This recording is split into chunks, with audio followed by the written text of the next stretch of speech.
Hey guys, let's get more news about Steelers, but first, don't forget to subscribe and leave your like. Steelers QB Russell Wilson wasn't happy after win over Falcons, report.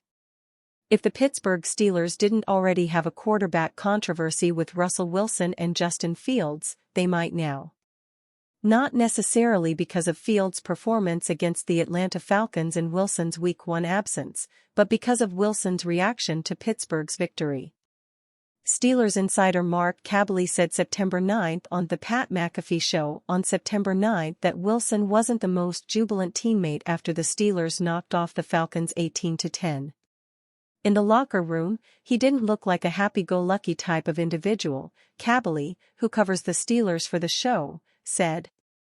When asked whether that could have been because Wilson was potentially giving Fields his day in the sun, Kaboly responded, "I just think he wasn't happy that he didn't play."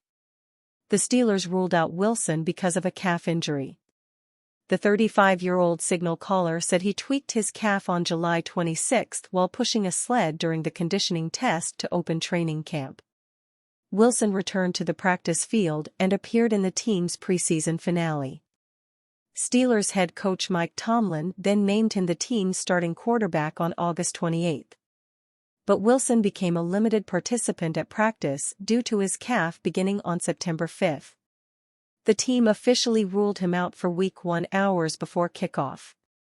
The large panel of personalities and producers on The Pat McAfee Show interpreted Kaboly's comments as Wilson pouting after the victory. However, it should be noted that the panel was having a lot of fun repeating the word pouting. In Kaboly's reporting on Wilson's body language, he didn't argue Wilson was pouting. But he suggested there was a difference in the quarterback's typical energy level. Well, in terms of Russell Wilson, it's considering pouting because he's so positive about absolutely everything, said Kaboly. The idea that Wilson was disappointed or upset that he didn't play in Week 1 jibes with a pre-game report from ESPN's Adam Schefter. Steelers QB Russell Wilson, listed as questionable for Sunday due to a calf injury, has told the team that he can play versus the Falcons, but the team doctors are being more cautious, per sources, Schefter wrote on X, formerly Twitter, on September 7. The team plans to make a final decision about his status Sunday. Kaboly reported that while Wilson was not healthy enough to start, the Steelers did make him the team's number 3 emergency quarterback. It seems odd that a player could be healthy enough for an emergency situation but not to start. But that's not necessarily out of the ordinary for the Steelers. The team asked Kenny Pickett to serve in the emergency signal caller role in Week 17 last season while he was on the mend, according to multiple reports. In 2015, Ben Roethlisberger was not healthy enough to start a game against the Cleveland Browns. But he was the team's backup while Landry Jones started. Roethlisberger entered the game after Jones suffered an injury and passed for 379 yards with 3 touchdowns in a 30-9 victory. Kaboly added that Wilson wasn't close to starting in Week 1. Other reports suggested the team didn't make its final quarterback decision until hours before facing the Falcons. Kaboly told McAfee, though, that Wilson tested his calf on the field before the game without any doctors or trainers with him. Kyle Shanahan confirms Jay Glazer's report of Brandon Aiyuk's near trade to Steelers. It's not often that a head coach will confirm reporting publicly after the fact, but the Brandon Aiyuk saga in San Francisco has made the 49ers do some strange things. That includes head coach Kyle Shanahan.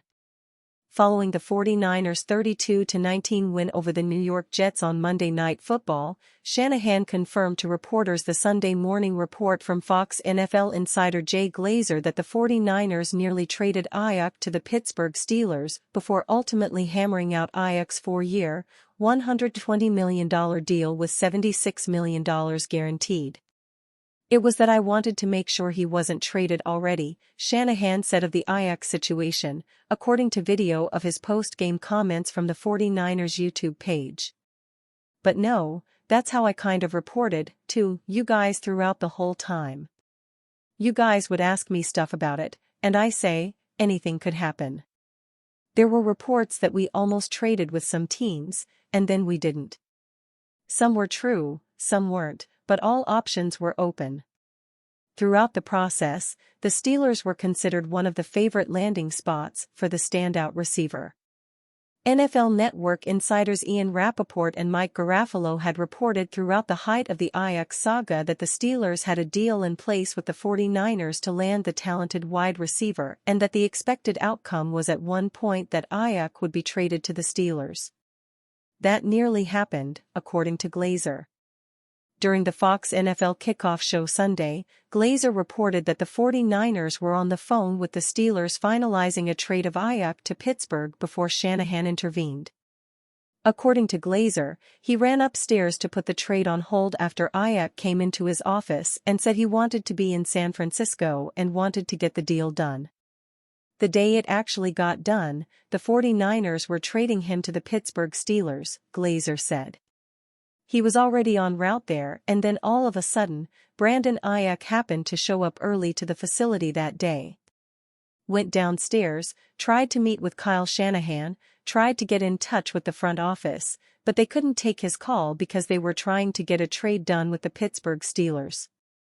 Aiyuk signed his 4-year extension on August 29, ending a months-long saga that had some wild reporting that went back and forth in all directions, with talks of him being traded to the likes of the Steelers, New England Patriots, and Cleveland Browns. Ultimately, he chose to stay in San Francisco and was able to do that just barely. The Steelers nearly landed the big fish they were coveting at wide receiver, but remain with a huge need at the position early in the season behind George Pickens, while the 49ers locked up a valuable piece ahead of a season in which they hope to compete for a Super Bowl. Aiyuk finished Monday night with 2 catches for 28 yards and had a potential touchdown pass late in the first half bounce off his hands while diving in the win over the New York Jets. Worst fear comes true for Steelers punter Cameron Johnston. In his post-game press conference, Mike Tomlin feared the worst for Pittsburgh Steelers punter Cameron Johnston. Those fears have come true, as Ian Rappaport reported that, indeed, Johnston is done for the season. Johnston, who took a blow to the knee in the fourth quarter of the Steelers' Week 1 victory over the Falcons, signed a 3-year contract in March. We have to hope Johnston heals up and returns to play again next season, as punting has been a challenge for Pittsburgh since releasing Jordan Berry in 2020. The Steelers have options, though none near as solid as Johnston, including bringing back Presley Harvin III, which no one wants to see. And you, fan? What do you think of the situation of Cameron Johnston? Leave your opinion in the comments.